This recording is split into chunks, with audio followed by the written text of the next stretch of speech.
So, you've just been diagnosed with type 2 diabetes. Chances are your world is looking pretty unfamiliar right now. You might feel angry, stressed. You might not want to believe what you've heard. Not me, you say. There must be a mistake. Those feelings are natural. One thing's for certain. You're going to have some concerns about what type 2 diabetes will mean to your life. Hello, I'm Bill Paul. And like you, my life has been touched by this disease. My father had type 2 diabetes. While we understood what it was, having more practical information about his condition would have helped to reduce some of the uncertainty we all felt at the time. In the next 10 minutes, we're going to try and answer some of the questions you may have about your diagnosis, and hopefully help you put aside some of the concerns you may have about your condition. So, come with me as we take the first steps towards understanding type 2 diabetes. Type 2 diabetes, what is it really about? In 2 words, insulin and glucose. Your body runs on energy, which comes from blood sugar, or glucose. Most of the food we eat is digested into glucose. When your body is working normally, insulin helps glucose get into your cells, particularly those in the muscle and fat, to give your body the fuel it needs. Now, meet the pancreas. It's a fish-shaped gland that stretches across your abdomen wall. The role of the pancreas is to produce insulin.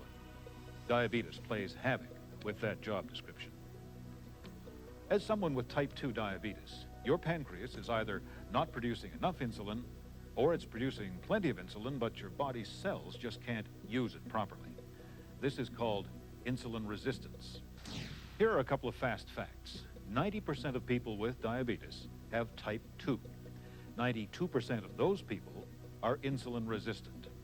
Pills and/or insulin injections may be necessary to manage this condition. Insulin resistance is now recognized as one of the key underlying problems in type 2 diabetes. It's also associated with other conditions like high blood pressure, high cholesterol, and obesity. If one body system is not working properly, other body systems can be affected. That's why it's important to be aware of and control underlying conditions as well as your diabetes. There's another type of diabetes, the one you don't have, called type 1. If you had type 1 diabetes, and 10% of diabetics do, your body wouldn't be able to produce any insulin at all, so you'd need to get insulin through injections. Now, here's a question you're probably asking yourself right about now. If it's any comfort, you're not alone. Over 1.5 million Canadians have type 2 diabetes. Nearly 750,000 more individuals have it, but don't know it yet. Did you know that every 4 to 8 minutes, someone is diagnosed with diabetes in Canada? That's 180 to 360 people a day. Those are serious numbers, but then again, diabetes is a serious disease. In fact, left unchecked, it's a leading cause of death by disease in Canada. The good news is that you can live a long and healthy life by taking good care of yourself. Still, people wonder, was there something I could have done to prevent diabetes from happening to me? No one knows exactly what causes diabetes. We do, however, know who is most at risk. Here's a question for you. How many people diagnosed with diabetes do you think are overweight? The answer may surprise you. 80%. Being more than 30% overweight does increase the chances of getting diabetes. So does a lack of exercise. We know that type 2 diabetes runs in families. Age can also be a factor. It occurs most often after 40, but the number of people under 40 who are developing it is growing. People who smoke or have high blood pressure are at greater risk for diabetes. And so are those who have high cholesterol or women who have given birth to a large baby. Type 2 diabetes can be a tricky little disease. It may develop slowly over a period of time. You might have only mild symptoms, or maybe no symptoms at all.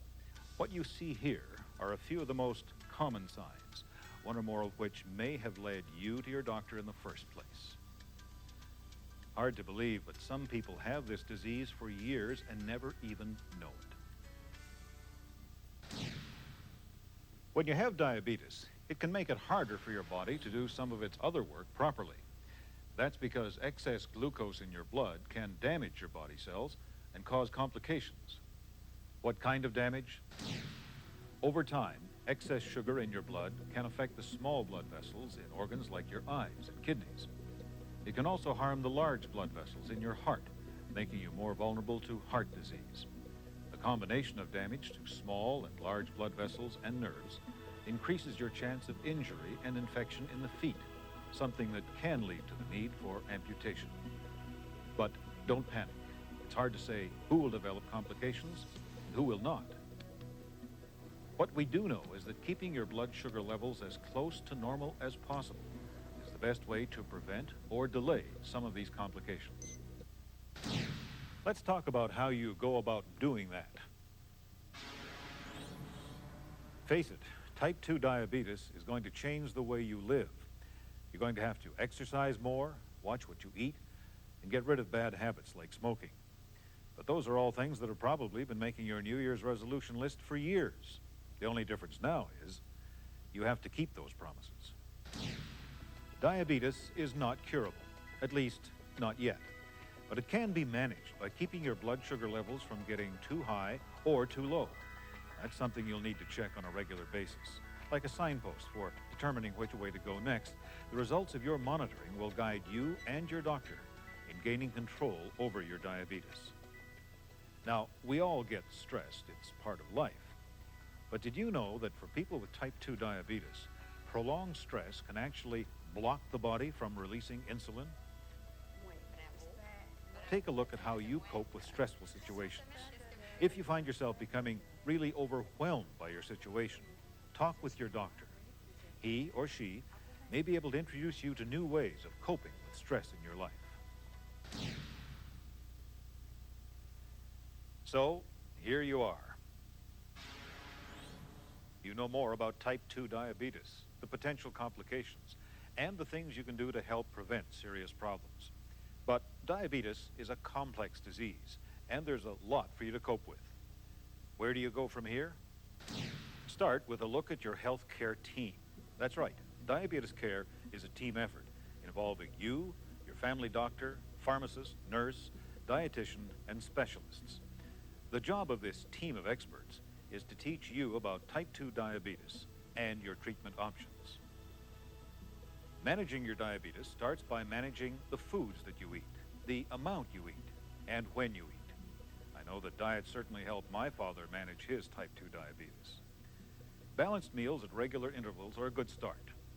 Choose foods from all the food groups, including dairy, meats, grains, fruits, and vegetables. And don't forget to check your food portions.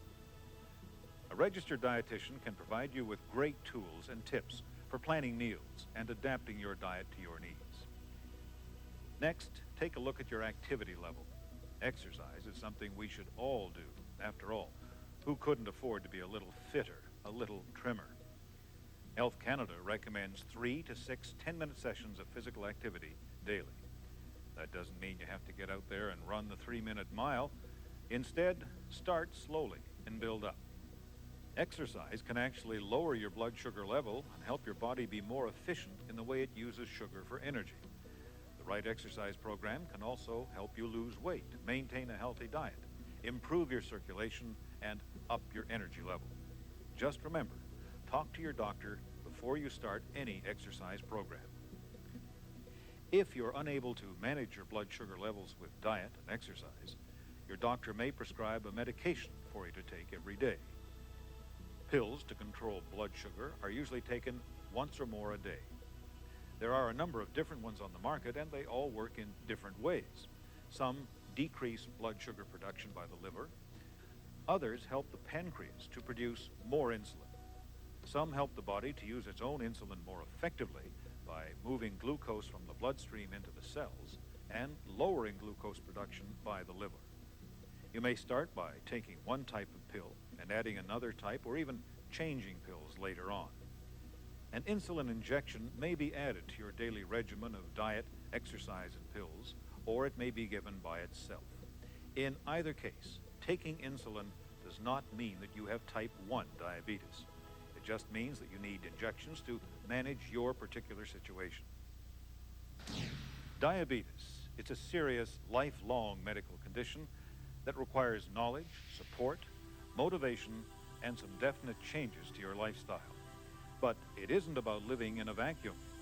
The support of family, friends, and your healthcare team is very important. Combining their help with your knowledge, you'll take the first steps towards managing this disease and opening the door to a healthier, brighter, and more hopeful future.